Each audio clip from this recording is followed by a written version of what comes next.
We got two straight.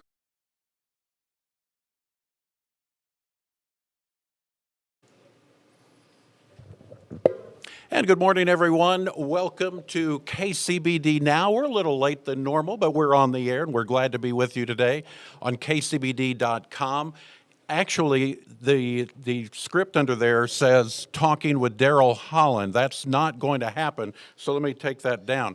Daryl from the Cactus Theater was unable to be here with us this morning, and we're going to get Daryl to get back at a later time. So pinch hitting today for Daryl Holland is Shania Jackson. Shania is the morning meteorologist here at KCBD.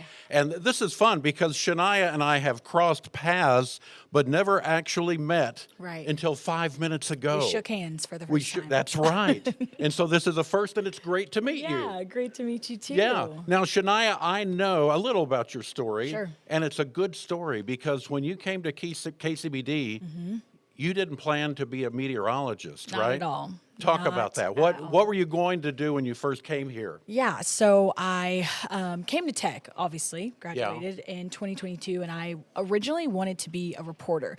So my major was journalism, my minor was political science, and I enjoyed reporting, honestly. I think that it's just a pretty emotional job. Like, you run into Absolutely. a lot of stories where they are obviously fast paced, but just really sad things happen sometimes. And that was always kind of a lot for me. I also, I did an internship before I started at the news station, like literally 6 months before I started here in Washington, D.C. So when I worked with House of Representatives, I liked that job as well. However, it's very cutthroat industry there 100%. on Capitol Hill. And so when I came back, I still wanted to do reporting. I just knew I didn't want to focus on politics anymore. So I feel like my first couple months at KCBD, I was just trying to figure out what do I like? What do I want to be focusing on? Because obviously as a reporter, you cover many different stories, but you normally have some type of beat or some type of thing that you focus on. And I felt like I could never really find specifically what I always enjoyed doing.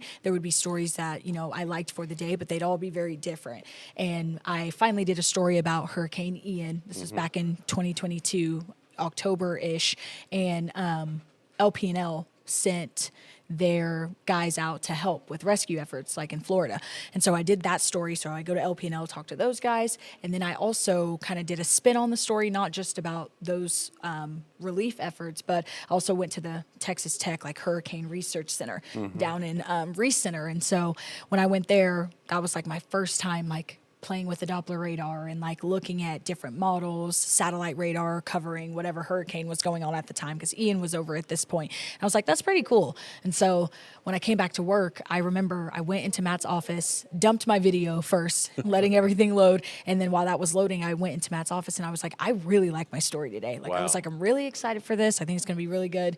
And I had already kind of had a conversation with him maybe a week or two before that, where I was like, I wasn't unhappy. I just was not happy. Not totally fulfilled. Yeah. And at that point I had probably 3 months under my belt. So I had the hang of everything. I wasn't struggling. I just wasn't always quite satisfied with the stories I was putting out. I feel like if you don't know a lot about reporting, you have a deadline. So there would be days where I'd be like, ooh, this story's good today, but my deadline would come up and then I'd have to leave some stuff out, or you have to kind of shortcut some certain things just because of timing reasons. And all those things would make me overthink a lot. So I go and I tell him that I'm really excited about my story. And then, he's probably reflecting on the conversation we had a couple weeks ago where I was like, I'm unhappy. And he's like, well, we're probably going to have sort of an opening soon. Is this something you would want to try? And I was like, absolutely. I was like, I know I want to work in news. I've always known that. There's a picture of me in kindergarten and I'm holding a little paper and it says, I want to be a news reporter when I grow up. Yeah, I'll have to find that. But I have always wanted to work in local news, and I've always seen myself doing something that had to do with not even just being on camera, but just news in general. So whenever he gave me that opportunity, I hung out with Steve for a couple weeks. This is back when we had Brooklyn Royer, or I guess her last name is Gouveia now. She just got married. But when Brooklyn was still here, they both trained me. I probably spent a good month just practicing on the wall, trying to get the hand movements down and hand-eye Now, that's not easy. coordination. People that have Yeah. never done that, to be in front of, it's a green screen, and you see what you're looking at by looking Right. at the There's monitor screens. there, monitor there, monitor there. Yes, Yeah. yes. And I feel like now it's a talent. Like I can take the screen that we're looking at and I can make sure I'm pointing at Madeline, or I can extend out a little bit more, point over there. There you go. But yeah. Here's Lubbock right Yeah, here. Yeah. literally, Yeah. exactly. And so whenever I finished my training, the first show I started on was Good Day Lubbock, and I knew that I liked it because I did not have to overthink anything. And I think when you're doing any type of job that you really enjoy, if you don't have to overthink it, that is going to make it 20 times better. Causes less anxiety. You're not feeling stressed out. Obviously, when we have severe weather, some Sure, anxiety that comes into little play. stress there, yeah. But I think it's definitely a little more type A kind of, as long as you don't have severe conditions. Even honestly, if it's on a tornado, it's really not that bad. So. Well, in the morning show, you get a chance to Oh, ad yeah. lib. Obviously, you can ad lib, and you get a chance to visit with James, with Kristen, and you guys are a true team, aren't you? Yeah, no, we are. I feel like we all just have a really good connection. We have good banter.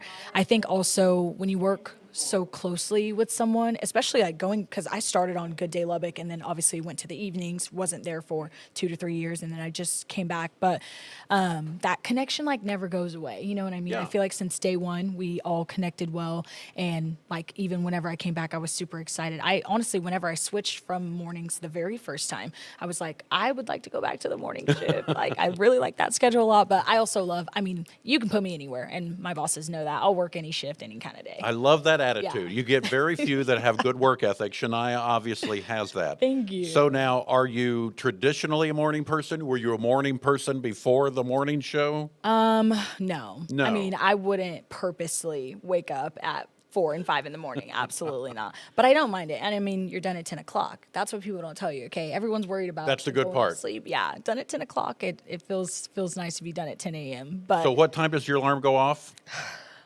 2:45 is what time it went 2:45. off today. You know, I used to do early morning radio, not that early. Right. I had 3 alarms, Shania. I had one by my bed, I had a second one on the dresser, and then I had a third one in the bathroom to make, because it would echo. Seriously, it would Right. echo, and Make I'd it have to louder. wake up just to make sure that I got up. And you have But to get up to turn it off. absolutely, that's the other thing. Yes. I have So, 2 also. There you go. Yeah, one on my phone, and then I have a physical one, and I Right. have to get up to turn that one off. Can't Yeah. have it too close, or else I'll Uh, smack it and then go yeah, back to sleep. when you're asleep or half asleep, you don't make good know. decisions At all. But now 2:45, you're used to it now. Semi. She's adjusting. She's adjusting. Yeah, it's getting better. But Yeah. I also think it's not really something that I feel like you probably actually get used to until you're doing it for years. Like, Right, I have agree. only been doing it. I mean, we're in August. I started in January on this shift, so Mm-hmm. it's only been 8 months. It was definitely harder in the beginning. I don't think it's as hard. I would like to. This sounds crazy, but like I would like to get up earlier because there's something about first waking up, putting your clothes on, getting out the door, going to work. Your brain is still like meh, you know? It takes a while. It's kind of nice to have like a good hour of like Yeah. not getting ready or anything and just being able to kind of sit and think about what the day is going to be like. Mm-hmm. Like today, I actually woke up on time, having a very good day. Today's a good day, and a good day because you're here. Yes, I mean, look at exactly. this. Perfect So way to now, end it. are you a coffee drinker? I am. You are. Yeah, I do. I like vanilla lattes. Ooh, I me like too. Mm-hmm. shaken espressos. I don't drink black coffee. I think I would if like the brew is like really flavorful. Yeah. But I like some cream in my coffee. There you go. For sure. I like that too. Yeah, Yeah. that's a good one. Now, let's be honest here, Shania. As a man who's worked in television for a number of years, the women have it much, much tougher than we do. I mean, the most makeup we do is just putting a little cover on. And at one time, true story, I was working at KLBK in Odessa. Okay. They had a makeup consultant from Mary Kay come in. Okay. She had the guys doing liner, Oh. rouge, lipstick. Seriously. So we're all together in the dressing room, all the guys going, Absolutely not. this is ridiculous. Absolutely not. We all did it one day, and then we went to the day. news director, and we had to go to the general manager and say, we're not doing Yeah. it. But for women to get ready, it takes longer Right. to get ready. Which is also why I'm having to wake up at 2:45. That's what I figured, Because yeah. I try to be in by like 3:45, 4 at the latest ish. And so I don't need that much time to get ready if I were just going somewhere. Sure, But right. full hair, full makeup every single day. Like, Yeah. That's what's time consuming, honestly. And that's also why I said I would like to wake up a little bit earlier, because putting makeup on when your eyes are still closed pretty much is not fun by any means. So what's the first time that you hit the air? Show starts at 5? Yes. Okay. So what's the first time that you're actually on? 5:02. Oh, because quick. we start in like a You're on right at the beginning. yes, yeah. Okay. We do like a 2-shot at the desk. So it starts off with, like this morning it was Josh and I immediately right after Okay, the show. So okay. I don't have any fluff time. Right. And then I also have I record like cut-ins, so Right. those can run at other times. So the first time I'm speaking like Mm-hmm. of the morning is like 4:50. When I do my cut in and I first Okay. say like my first little glimpse of the 7-day Yeah. forecast, and then second time I'm speaking will be when Josh comes in and I say good morning. Oh my goodness. So do you have, I mean, you don't have to warm up your voice. I've heard of people doing the exercise of la la la la, you know, things like that. Yeah. You don't need that. I- You're good. I don't.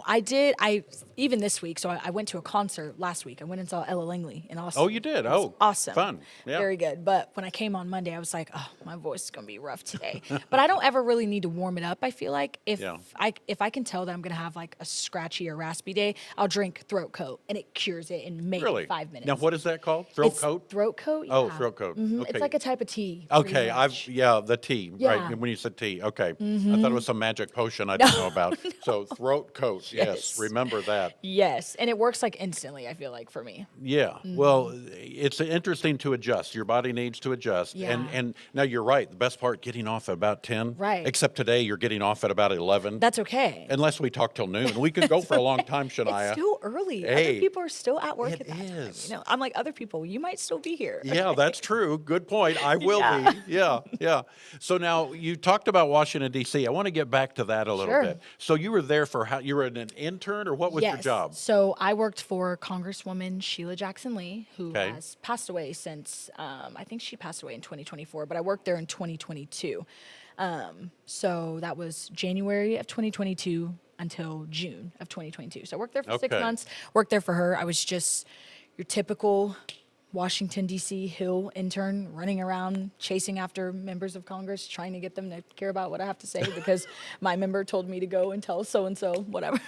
So give us an example. So she tells you to tell so and so, and it's about a particular bill, or Yes. So normally, so it's lobbying basically.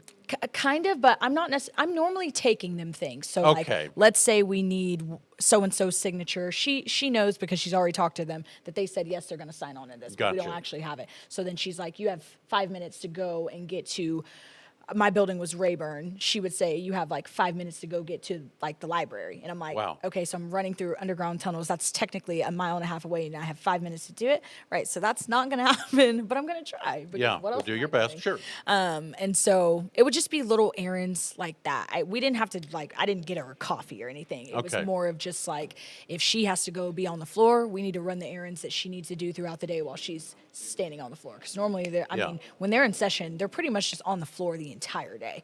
Like, Yeah. I mean, I would say later parts of the week, like Thursdays and Fridays, if they're in session, she spends a lot of time in her office, or she did spend a lot of time in their office. Right. But like Monday, Tuesday, Wednesday, it's normally like floor all week. And then we did a lot of writing too. So she would tell us kind of what she was thinking about a potential bill. I also feel like, you know, when you hear things about certain bills and certain legislation being passed, a lot of them are previous bills.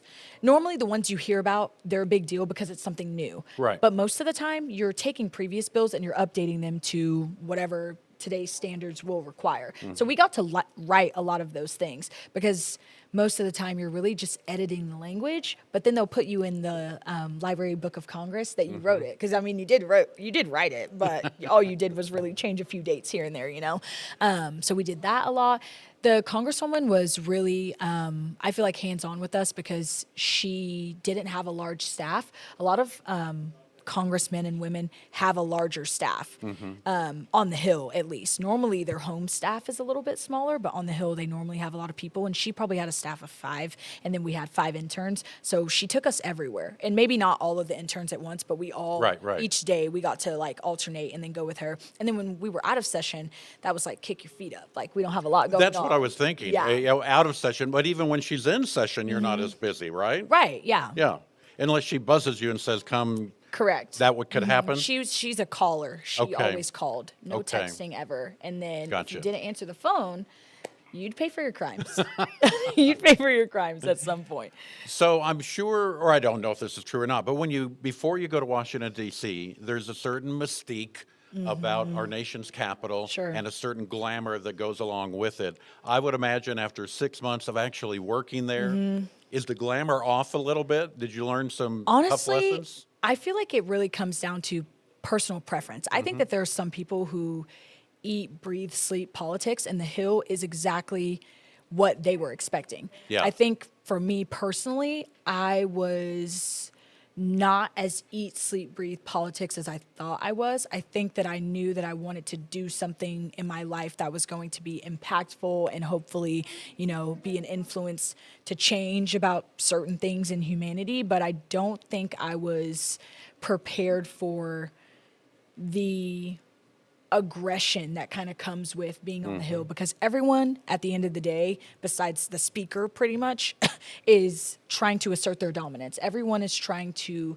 make sure that whatever they are talking about on the floor or talking about in committee meetings, everyone wants to be heard, everyone wants to get their point across. Sure. And so I feel like I was not expecting everything to be as aggressive as it is. Like when you see them, when we are running stories and you see them going back and forth in the committee meetings, that is how it is most of the time. And I don't even really think it's an argumentative thing. I feel like a lot of people are like, why can't everyone come together, blah, blah, blah. It's just more about like, if you don't kind of assert that dominance, no one's listening to you. They don't really care what you have to say if you don't come with that. You learn kind to be aggressive. Yes. And I think like they call the Hill the swamp. And I feel like that's a good term for it, because if you figure out that it is something you like, I feel like you get sucked into that mindset of like everything is defense. Yeah. And I don't necessarily think that's a bad thing, but I don't think that's who I am as a person. Like I'm like, what if we all came together and talked? If everyone can sit in a circle, I think if we had a Shania, meeting. That's me. So I mean, it's not warm and fuzzy. Right. Right. Yeah. Yeah. I'm a Hallmark movie. I'm warm and fuzzy. And I feel like I honestly am a pretty straightforward person, but Right. I do try to like address things with, compassion and kindness before. And some diplomacy. Right, yeah. Yeah. And I think that is just not the way things go very often there on the Hill. But again, I also feel like I was also not prepared for how much she was going to allow us to experience. Like Yeah. I kind of was thinking I was going to be the coffee intern. And honestly, I didn't have a problem with that. I get to put this on my resume Sure. regardless of what I'm doing for Yeah, you. they don't know. And so I feel like because she allowed us to do so much, that also played a part in why I was like, whoa, you guys are crazy out here. Like, I want to go back to Texas where everything is calm. And we drive. No one drives there, so that was rough. Really? Yeah. So they walk or they take public transportation? Both. Okay. I took the metro everywhere. It was also really nice because I did my internship through Texas Tech, technically, the Okay. government and public service internship, and they have a house on Capitol Hill. So I see. when I come out of my house, I turn to the right, and literally like the Capitol is like down this like alleyway, pretty much like less than a mile away. Okay. And like Capitol security's all over our block, which was awesome because we were in a safe location. But yeah, you walk everywhere, and obviously I've just lived in Texas my whole life. That's Yeah. pretty normal. And we drive. Right. Yeah. I'm thinking like, New York City, you walk everywhere. No, Washington, D.C., everyone else is also walking everywhere. Yeah. Yeah. Well, it had to be a real culture shock. I mean, because Washington, Totally. D.C., totally different than any other place Yeah. you've been in the entire world. Correct. Yeah. Correct. And I also think that it was one of the first jobs that I had that I wasn't able to like outshine. Like everyone was just, all the interns were just the same. I feel like I'm normally used to being in an environment where you can kind of climb some type of ladder, you know what I Right, mean? right. But it's just very clear. You're an intern and you're an intern and you are the same. It doesn't matter if I'm working 20 times as hard as the other intern. They don't see that. Nobody cares. Yeah. And I mean, maybe you'll be acknowledged by like other people that are within your office that are seeing you maybe go the extra mile. Like we had really good legislative aides and legislative directors, comms directors, things like that. But I feel like you're trying to impress the boss, you know, and Sure. the boss does not care. Yeah. Also, she gets new interns every year, so it's like, why would you care? And you're not going to get close to her because Right. you're going through the ring. Exactly. Yeah. She did offer me a job though, Well, there you go. but I said no. We're glad you're here. But now, you obviously learned a lot. I mean, it was a great 6 months from, I can just tell that you picked up a lot of things Yeah. from being there, didn't you? It taught me a lot. Also, that was like the first time I really lived alone. Like, lived in the tech house, yes, but none of us know each other. I think there was like a group of girls, 2 girls, who got to go on the trip together, but that is very rare in that program. Normally, you're going and you're pretty much living with strangers, but Yeah. it's better strangers than actual random strangers. At least you know these people go to tech and like this is a school-oriented thing. You have a house mom who watches over you and stuff. Yeah. But it was like the first time that I was really like alone and on my own and very far away from family. And I was there all 6 months. I think I took one or 2 trips home to Texas. And then my parents did come and visit me once as well. But I think it just taught me a lot about like forming my own opinions about things, forming my own thoughts about things, just kind of following my own path in a way. I feel like college, you're so exposed, like peer pressure, not necessarily just in the bad way, but just influence from friends. That's all you're seeing all the time. That's the same way in high school, even with your parents in high school. Right. You're getting all this influence from people who you know and you trust, and then you take this trip and you go stay somewhere for 6 months and you don't know anyone, and there's no right or wrong. It's like all up to you to kind of figure out like what do you think is right in this situation morally? What are you Yeah. feeling like? And I think that's probably what I appreciated about it the most. Like I felt like whenever I came back, I almost had kind of to like readjust to like being Sure, I can normal see and that. being around like people who I've known my whole life and stuff. And Yeah. I was just like, I felt way more in tune with myself. And maybe during the internship, I wasn't feeling that way. I feel like it was a little isolating, but like in hindsight, Once it's looking over, back you look on back it. at it, Yeah. And I'm like, that taught me a lot about myself, and it taught me what I cared about. And I would do it again for sure. I would probably, if I did it again, I'd roll the dice for another member maybe, because it felt like, I almost felt like because her staff was so little, that took a lot of toll on us as interns. Like I don't think any of us were expecting that, but those people are still my friends now. Like, I there still you talk go. to them now, and That I was made my good next question. connections Yeah, there good, too. Good. Shania Jackson is our guest from KCBD from Yeah. the morning show from Good Day Lubbock. And Shania, we're going to take a break. Now, you've mentioned home. Don't give it away yet, but we're going to find out where home is. Yes. And talk about your family a little bit and what brought you to Yeah. Texas Tech. So we'll continue with more of Shania Jackson here on KCBD Now as we come to you. For those of you that are just watching a show for the first time, we come to you live every morning at 10 o'clock from the KCBD newsroom. And we'll be back with Shania and a little bit more on our show coming up in just a moment. Stay with us.